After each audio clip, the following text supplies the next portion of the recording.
Good morning everyone. Welcome back to GK today. I hope आप सब बिल्कुल ठीक होंगे और आज हम डिस्कस करेंगे 15th of March के सबसे मोस्ट इम्पॉर्टेंट करंट अफेयर्स। चलिए अपना सेशन हम स्टार्ट करते हैं। पहला क्वेश्चन है, रिसेंटली विच स्टेट और the union territory conducted all women maritime surveillance mission. इसमें से कौन सा स्टेट या फिर यूनियन टेरिटरी है जिसने कंडक्ट किया है all women maritime surveillance mission को। यहाँ पे आंसर हो जाएगा अंडमान एंड निकोबार। तो अंडमान एंड निकोबार कमांड ने मार्क किया है 40th एनिवर्सरी अपनी आईएनएस 318 की, साथ ही इंटरनेशनल वुमेन्स डे की, जहां पे historic all women maritime surveillance mission को लॉन्च किया गया। ठीक है, तो इस क्रू में कौन कौन है? बहुत ही फेमस पर्सनालिटीज हैं। लेफ्टिनेंट कैडर शुभांगी स्वरूप, लेफ्टिनेंट कैडर दिव्या शर्मा और लेफ्टिनेंट वैशाली मिश्रा। ठीक है, इससे वुमेन का पिवटल रोल शोकेस होता है नेवल एयर आर्म में, और इस इवेंट के थ्रू जेंडर इक्वालिटी के ऊपर फोकस किया जा रहा है, क्योंकि वुमेन ऑफिसर्स हैंडल करती हैं प्री फ्लाइट ब्रीफिंग को, मेट्रोलॉजिकल ब्रीफिंग को, मेडिकल चेकअप और एयर ट्रैफिक कंट्रोल वाले एरियाज को। ठीक है, तो इस मिशन की जो सक्सेस है वो रीअफर्म करती है वुमेन की कैपेबिलिटी को in executing independent operational task, जिससे कि वो रीइंफोर्स कर सकें अपने क्रूशियल कॉन्ट्रीब्यूशंस को to the national defence fine. तो अंडमान एंड निकोबार कमांड ने कंडक्ट किया है all women maritime surveillance mission. यहाँ पे हमारा कीवर्ड रहेगा वुमेन, और अगली स्लाइड में चलिए कुछ women empowerment related current affairs देख लेते हैं। Who has been appointed as the first female neutral umpire by the ICC for a bilateral series? हाल ही में सीयू रेडफर्न को अपॉइंट किया था आईसीसी ने as the first female neutral umpire for a bilateral series. Recently, which Indian private aerospace manufacturer has launched the Kalpana Fellowship for the women who are interested in space technology? तो जो Skyroot aerospace private aerospace manufacturer है, इन्होंने launch किया है कल्पना fellowship को ऐसी women या ladies के लिए जो कि इंटरेस्टेड होती हैं स्पेस टेक में। ठीक है, recently which countries women's team clinch the gold medal in the badminton Asia team championship. इस चैंपियनशिप में गोल्ड मेडल जीता था इंडिया ने। आपको बताना है किस पर्टिकुलर कंट्री को हरा के जीता था।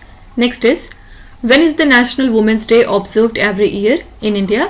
नेशनल वुमेन्स डे हर साल हम कब ऑब्जर्व करते हैं? Your answer will be 13th February। ठीक है, और वहीं अगर हम इंटरनेशनल वुमेन्स डे की बात करें तो इंटरनेशनल वुमेन्स डे होता है 8 मार्च को। दोनों अलग अलग दिन है, कंफ्यूज नहीं करिएगा। अगर थीम पूछी जाएगी इंटरनेशनल वुमेन्स डे के लिए तो क्या थी? अभी इसी मंथ गुजरी है ये, invest in women accelerate progress, इस तरह की कुछ थी। लेकिन मैंने आपको पहले भी बताया है कि बस आपको शुरू का बस 2-3 वर्ड याद रखना चाहिए थीम में, पूरा याद रखने की जरूरत नहीं है। क्रिस्टाइना Piskova who recently won the Miss World 2024 title belongs to which country? हाल ही में ये मिस वर्ल्ड बन चुकी हैं और ये बिलोंग करती हैं चेक रिपब्लिक को। Which city is the location of recently inaugurated India's first girls military school? India का पहला गर्ल्स मिलिट्री स्कूल कहाँ पे एस्टैब्लिश किया गया है? Your answer is Vrindavan. ठीक है, नेक्स्ट है, recently where was the Khelo India rising talent identification programme inaugurated. तो ये जो कीर्ति प्रोग्राम है ये कहाँ पे हाल ही में इनॉग्रेट किया गया, आपको ये बताना है। हमारे minister for youth affairs and sports Anurag Singh Thakur ने लॉन्च किया Khelo India rising talent identification programme को, यानी कि कीर्ति प्रोग्राम को, कहाँ पे? चंडीगढ़ में। ठीक है, तो ओलंपिक चैंपियन नीरज चोपड़ा ने कमेंट किया इस इनिशिएटिव को, जहां पे इनके पोटेंशियल को एम्फेसाइज किया गया कि किस तरह से उन्होंने स्पोर्ट्स और स्टडीज को बैलेंस किया, साथ साथ लेके चले दोनों चीज। और कीर्ति पार्ट है हमारे खेलो इंडिया मिशन का।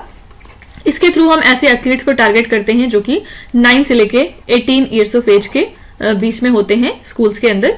और इस प्रोग्राम का प्लान क्या है? 20 लाख असेसमेंट्स एनुअली कंडक्ट करना थ्रू टैलेंट असेसमेंट सेंटर्स, जहां पे आईटी टूल्स को यूटिलाइज किया जाता है to identify and showcase the talent, जिससे इंडिया का कमिटमेंट रिफ्लेक्ट होता है to the global sports excellence. ठीक है, तो Khelo India rising talent identification programme हाल ही में इनॉग्रेट हुआ है चंडीगढ़ में।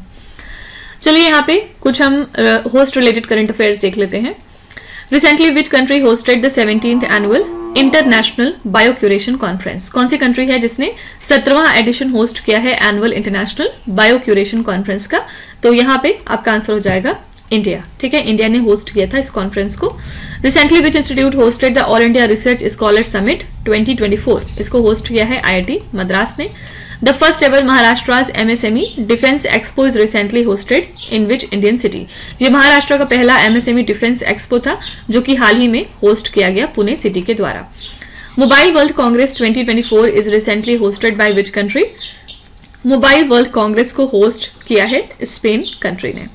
विच country is hosting the 5th edition of the international Gita Mahotsav 2024? Your answer is Sri Lanka. Sri Lanka ने होस्ट किया है इंटरनेशनल गीता महोत्सव का 5वां एडिशन।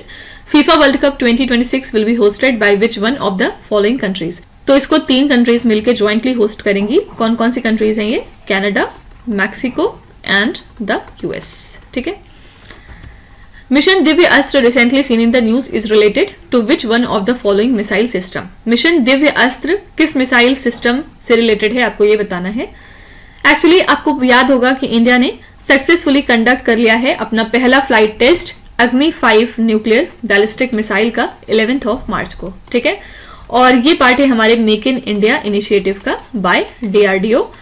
तो ये इंडिजिनसली डेवलप्ड मिसाइल है जो कि मिर्व टेक्नोलॉजी को इनकॉर्पोरेट करती है, जिससे कि एक सिंगल मिसाइल की हेल्प से आप मल्टीपल वॉरहेड को डिप्लॉय कर सकते हैं इन अक्रॉस डिफरेंट लोकेशंस। ठीक है। इसी को आप मिशन दिव्य अस्त्र के नाम से जानते हैं। प्राइम मिनिस्टर नरेंद्र मोदी ने ये नाम दिया है और अग्नि 5 एक सिग्निफिकेंट एडवांसमेंट रहेगा क्योंकि इसकी हेल्प से आप मल्टीपल लोकेशंस को एक साथ एक टाइम पे टारगेट कर सकते हैं, in contrast to conventional missiles जिसमें एक ही वॉरहेड होता था और वो सिर्फ एक टारगेट को हिट कर सकता था। ठीक है। तो मिशन दिव्य अस्त्र किस मिसाइल सिस्टम से रिलेटेड है? योर आंसर इज अग्नि 5। याद रखिएगा अग्नि 5 एक बैलिस्टिक मिसाइल है। यहाँ पे हमारा कीवर्ड है मिसाइल, और चलिए कुछ मिसाइल्स देख लेते हैं जो पिछले दिनों न्यूज में थी। पहला क्वेश्चन है, Yars missile recently seen in the news is an intercontinental ballistic missile developed by which country? Yars missile को डेवलप किया है रशिया ने और ये एक इंटरकॉन्टिनेंटल बैलिस्टिक मिसाइल है। Where was the first private sector facility for the manufacturing of ammunition and missiles unveiled? तो पहली प्राइवेट सेक्टर फैसिलिटी हाल ही में अनवील हुई है। कहाँ पे? कानपुर यूपी ने, जहां पे एमिशन और मिसाइल्स को मैन्युफैक्चर किया जाएगा। Zircon missile a supersonic ballistic missile is recently launched by which country? Zircon missile किसकी है? रशिया की, और ये एक बैलिस्टिक मिसाइल है। Which country has recently signed an agreement with the US to purchase the Tomahawk missile? Your answer is Japan. Japan ने ये agreement sign किया यूएस के साथ, जिसके बाद वो परचेज कर रहे हैं टोमाहॉक मिसाइल्स को। किस कंट्री से? यूएस से। What type of missile is new generation Akash missile? Akash का फीचर क्या है? आकाश एक सरफेस टू एयर मिसाइल है। ठीक है। What type of missile is अस्त्रा missile which was recently making news? अस्त्रा की बात करें तो ये एयर टू एयर मिसाइल है। इसको आप कैसे याद रख सकते हैं? A to A। ठीक है। नेक्स्ट है, revamped pharmaceuticals technology upgradation assistance scheme recently seen in the news is introduced by which ministry? ये स्कीम किस मिनिस्ट्री के द्वारा इंट्रोड्यूस कराई गई है? आंसर है यहाँ पे A option, ministry of chemicals and fertilisers.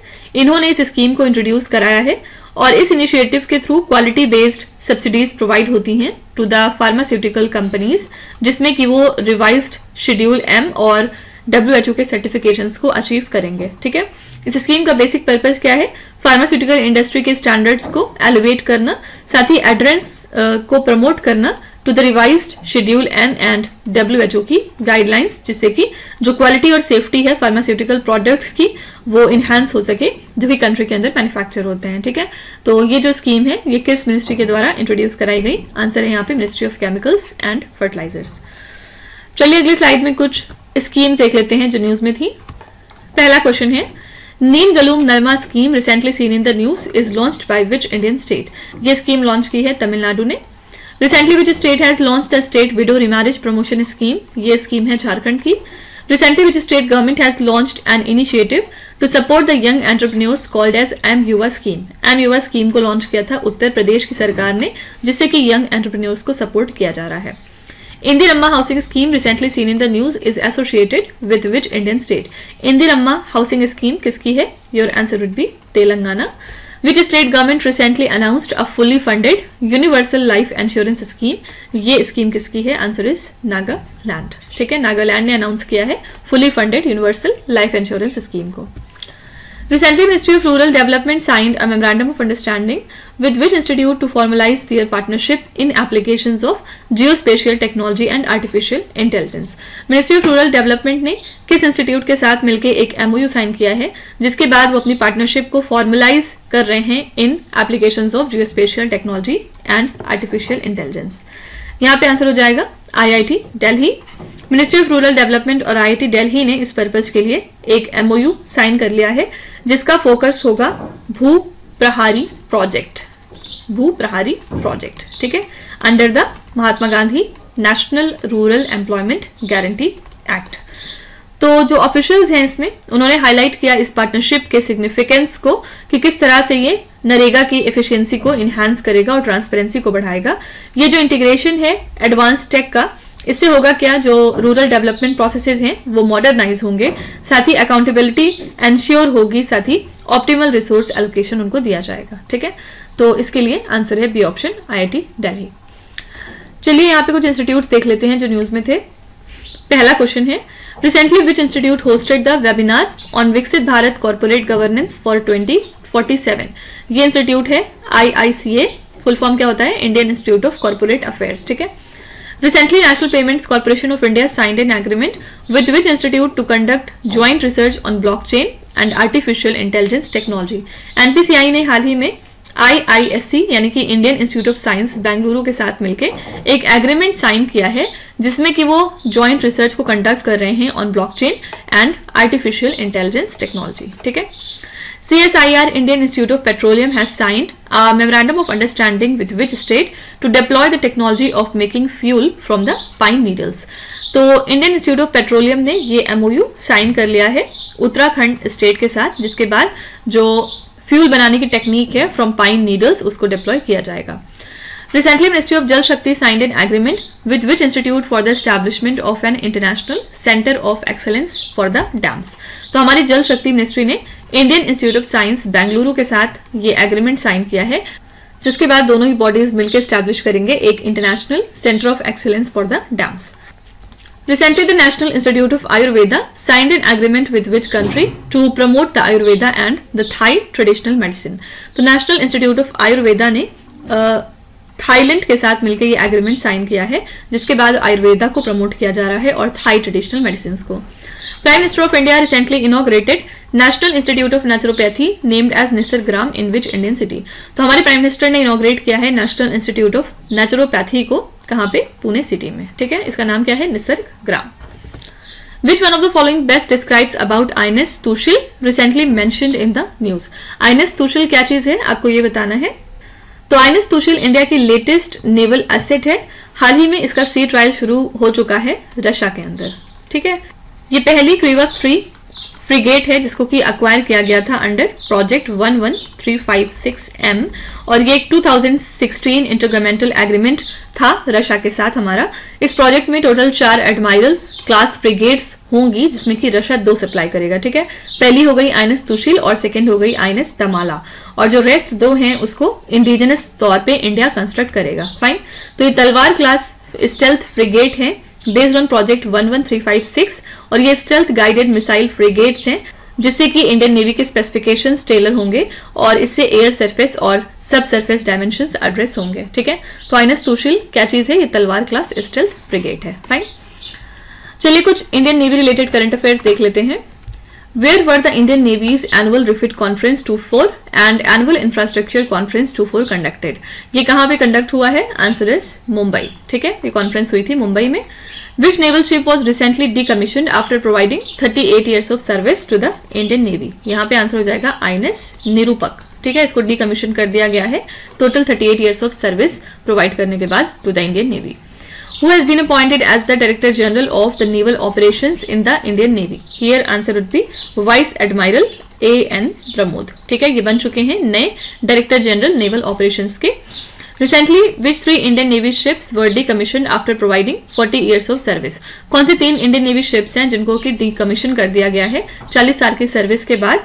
यहाँ पे कौन कौन सी शिप्स हैं, ये INS चीता हो गई पहली, सेकेंड हो गई INS गुलदार, और थर्ड है यहाँ पे INS कुंभीर, ठीक है।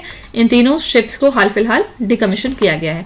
कई बार आपके एग्जाम में इस तरह से क्वेश्चन आते हैं कि 4 ऑप्शन देके पूछेंगे कि इसमें से कौन सी शिप है जिसको कि डिकमीशन नहीं किया गया है इस साल, तो ऑप्शन में आपको ये तीनों नाम दे देंगे और चौथा कुछ और दे देंगे, तो आपको सही आंसर टिक करना होगा। Who has been recently appointed as the new Chief of Material of the Indian Navy? ये बन चुके हैं वाइस एडमाइरल किरण देशमुख, ठीक है। ये हमारे नए चीफ ऑफ मटेरियल हैं इंडियन नेवी में। Recently, which airport was given the title of best airport in the Asia Pacific region? कौन सा एयरपोर्ट है जिसको कि बेस्ट एयरपोर्ट का खिताब मिला है in the Asia Pacific region? ये है इंदिरा गांधी इंटरनेशनल एयरपोर्ट, कहाँ पे लाई करता है, दिल्ली में। ठीक है, इसको टाइटल दिया गया है बेस्ट एयरपोर्ट का in the Asia Pacific region. याद रखिएगा 6 साल से लगातार इसी एयरपोर्ट को ये टाइटल मिल रहा है। फाइन, ये अवार्ड देता कौन है, एयरपोर्ट सर्विस क्वालिटी अवार्ड्स, और जहां पे पैसेंजर के सेटिस्फैक्शन को मेजर किया जाता है using the real time service. ठीक है, तो यहाँ पे आंसर है Indira Gandhi international airport. Keyword हमारा रहेगा एयरपोर्ट, और अगली स्लाइड में कुछ एयरपोर्ट्स देखेंगे जो न्यूज में थे।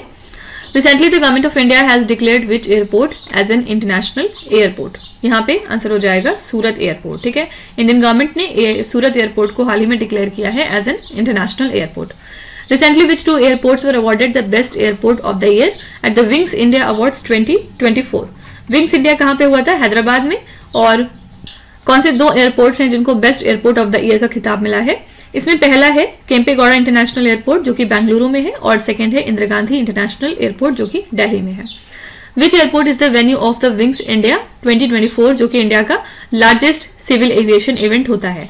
इसके लिए वेन्यू कौन सी जगह थी आपको ये बताना है, तो आंसर हो जाएगा बेगमपेट एयरपोर्ट, और ये कहाँ पे है, हैदराबाद में। According to the prestigious awards by Skytrax in 2023, which airport was crowned the world's best airport for the year 2023? इनके मुताबिक कौन सा एयरपोर्ट है जिसको दुनिया का बेस्ट एयरपोर्ट डिक्लेयर किया गया फॉर द ईयर 2023? ये है चैंगी एयरपोर्ट। ठीक है, कहाँ पे है, सिंगापुर में।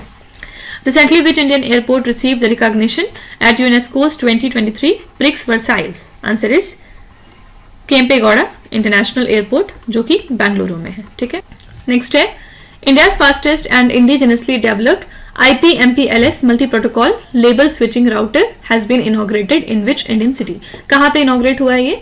तो हमारे यूनियन मिनिस्टर अश्विनी वैष्णव ने रिवील किया या इंट्रोड्यूस कराया इंडिया का फास्टेस्ट इंडिजिनस IPMPLS राउटर को बेंगलुरु सिटी में, जिसकी स्पीड कितनी होगी या इसकी कैपेसिटी कितनी होगी, 2.4 TDPS। ठीक है, और इसके लिए कोलैबोरेट किया है डिपार्टमेंट ऑफ टेलीकॉम ने, C.DOT ने और निवेती ने।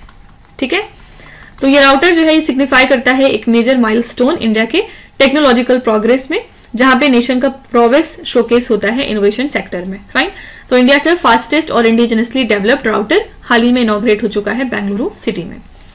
चलिए कुछ रिसेंट इनॉग्रेशन देख लेते हैं। Recently union minister of science and technology inaugurated the first of its kind national speed breeding crop facility eight which place? ये कहाँ पे इनॉग्रेट हुआ है आपको ये बताना है। आंसर हो जाएगा यहाँ पे मोहाली, पंजाब। ठीक है, एक्चुअली जो union minister of science and technology हैं इन्होंने इनॉग्रेट किया इंडिया का पहला national speed breeding crop facility national agri food biotechnology institute ने, जिसको कि आप नाबी के नाम से जानते हैं, मोहाली पंजाब में। ठीक है, ये फैसिलिटी रिवोल्यूशनाइज करेगी क्रॉप के इंप्रूवमेंट प्रोग्राम्स को, जहां पे जो एडवांस क्रॉप वेराइटीज हैं उनको रैपिडली डेवलप करेगी थ्रू स्पीड ब्रीडिंग मेथड्स। इसको स्टैब्लिश किया गया था 2010 में, और ये इंडिया की पहली एग्री फूड बायोटेक्नोलॉजी इंस्टीट्यूट है। ठीक है, इसका काम क्या है, जो ट्रांसफॉर्मेशन है हमको कैटलाइज करना to the agri food sector, और नाबी अब तक एक्टिवली कंट्रीब्यूट कर चुका है डिफरेंट इनिशिएटिव्स में, like Atal Jal Anusandhan biotech mission में और बायोटेक किसान हब्स में फॉर वेरियस रीजन्स। ठीक है, तो यहाँ पे आंसर है Mohali in the state of Punjab. Recently prime minister of India inaugurated the Kochrab आश्रम इन विच इंडियन स्टेट?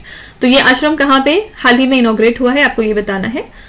तो Indian prime minister Narendra Modi ने इनॉग्रेट किया या पहले विजिट किया है साबरमती आश्रम को, जहां पे इन्होंने कोचराब आश्रम को इनॉग्रेट किया, और इस दौरान इन्होंने लॉन्च किया है गांधी आश्रम मेमोरियल के मास्टर प्लान को। ठीक है, इस दौरान इन्होंने महात्मा गांधी की स्टैचू को होमेज पे किया, साथ ही हृदय कुंज भी गए थे ये विजिट करने। और कोचराब आश्रम की बात करें तो इसको स्टैब्लिश किया था गांधी जी ने 1915 में, बाद में इसको रिलोकेट किया गया था 1917 में एक साइट के पास in along the Sabarmati river for agricultural and khadi experiments. ठीक है, तो यहाँ पे आंसर है Gujarat state. Recently where was the Khelo India rising talent identification programme inaugurated? ये हमने जस्ट अभी डिस्कस किया, सेकंड क्वेश्चन था, आंसर है यहाँ पे Chandigarh. Recently, where was the National Dairy Mela and Agricultural Exhibition inaugurated? तो नेशनल डेयरी मेला और एग्रीकल्चरल एग्जीबिशन हाल ही में इनॉग्रेट हो चुका है झारखंड स्टेट में। Recently, where was the MSME Technology Center inaugurated by Union Minister Narayan Rane? Here answer is Maharashtra. ठीक है, MSME टेक्नोलॉजी सेंटर को इनॉग्रेट किया है महाराष्ट्र में। Recently, where is North India's first government homeopathic college being established? North India का पहला government homeopathic college कहाँ पे एस्टैब्लिश हुआ है आपको ये बताना है। तो नॉर्थ इंडिया का पहला गवर्नमेंट होम्योपैथिक कॉलेज स्टैब्लिश हो चुका है कठुआ डिस्ट्रिक्ट में, जम्मू एंड कश्मीर के, और ये कॉलेज पूरे तरीके से सेंट्रली फंडेड होगा, यानी कि सेंटर पूरा फंड इसमें लगाएगा। कितनी लागत बैठ रही है इसके लिए? 80 करोड़ रुपए। ठीक है, तो इस कॉलेज में एक हॉस्पिटल कॉम्प्लेक्स होगा, एडमिनिस्ट्रेटिव ब्लॉक होगा, और साथ ही हॉस्टल्स होंगे मेल और फीमेल स्टूडेंट्स के लिए अलग अलग। इस प्रोजेक्ट का बेसिक पर्पस क्या है? ट्रेडिशनल इंडियन मेडिसिन को इंटीग्रेट कराना विद एलोपैथी, जिससे कि cost effective health care solutions provide हो सके। ठीक है, तो नॉर्थ इंडिया का पहला गवर्नमेंट होम्योपैथिक कॉलेज स्टैब्लिश हो रहा है जम्मू एंड कश्मीर में। चलिए कुछ करंट अफेयर्स देख लेते हैं regarding first in news. Recently, C6 Energy launched the world's first large-scale mechanized tropical seaweed farm in which country? C6 Energy ने लॉन्च किया दुनिया का पहला large scale mechanised tropical seaweed farm को, कहां पे? इंडोनेशिया में। ठीक है, Recently, which state became the first state in India to declare the man-animal conflict as a state-specific disaster? ये स्टेट है Kerala. Where was the India's first national dolphin research center inaugurated? India का पहला national dolphin research centre inaugurate हुआ है पटना में। Recently, who became the first woman sniper of the Border Security Force? Answer is सुमन कुमारी। सुमन कुमारी पहली women sniper हैं border security force में। Recently, Larsen and Toubro commissioned its first indigenously manufactured electrolyzer at which place? तो L&T ने commission किया अपना पहला indigenous तरीके से मैन्युफैक्चर्ड इलेक्ट्रोलाइजर, कहां पे? हजीरा में। ठीक है, हजीरा कहां पे है? गुजरात स्टेट में। लास्ट क्वेश्चन है, Recently, who has been appointed as the Lokayukta of Madhya Pradesh? Madhya Pradesh के नए लोकायुक्त कौन बन चुके हैं? इनका नाम है जस्टिस सत्येंद्र कुमार सिंह। ठीक है, और लोकायुक्त की बात करें तो ये एक स्टेट लेवल अथॉरिटी होती है जो कि कंप्लेंट्स को हैंडल करती है करप्शन और मैल एडमिनिस्ट्रेशन से रिलेटेड, जो कि आते हैं फ्रॉम द जनरल पब्लिक, और इनका टेन्योर टोटल 6 साल का होता है। तो कौन इनको अपॉइंट करता है? Governor of the state appoint करते हैं लोकायुक्त को through nomination by the chief minister. Okay, तो फिलहाल मध्य प्रदेश के नए लोकायुक्त बन चुके हैं जस्टिस सत्येंद्र कुमार सिंह। चलिए कुछ रिसेंट अपॉइंटमेंट्स देख लेते हैं। Recently, who has been appointed as the chairman of the National Commission for the Scheduled Caste? हाल ही में national commission for scheduled caste के नए चेयरमैन बन चुके हैं मिस्टर किशोर मखवाना, और इसी दौरान लव कुश कुमार जो हैं इन्होंने भी ज्वाइन किया इसको एज अ मेंबर। तो अगर हम बात करें इस बॉडी की, तो ये कॉन्स्टिट्यूशनल बॉडी है जिसका काम क्या है? जो शेड्यूल्ड कास्ट है उसके एक्सप्लॉयटेशन को प्रिवेंट करना और प्रमोट करना इनके social, educational, economic and cultural interest को। ठीक है, Who has been appointed as the new chief secretary of Bihar? Bihar के नए चीफ सेक्रेटरी बन चुके हैं मिस्टर ब्रजेश मेहरोत्रा। ठीक है, Who has been appointed as the new advocate general of Rajasthan? Rajasthan के नए एडवोकेट जनरल हैं mister Rajendra Prasad Gupta. Who has been appointed as the first woman chief justice of Uttarakhand high court? Uttarakhand high court में पहले वुमेन चीफ जस्टिस बन चुकी हैं रितु बाहरी। Okay, और लास्ट है, Who has been appointed as the first woman chief secretary of Uttarakhand?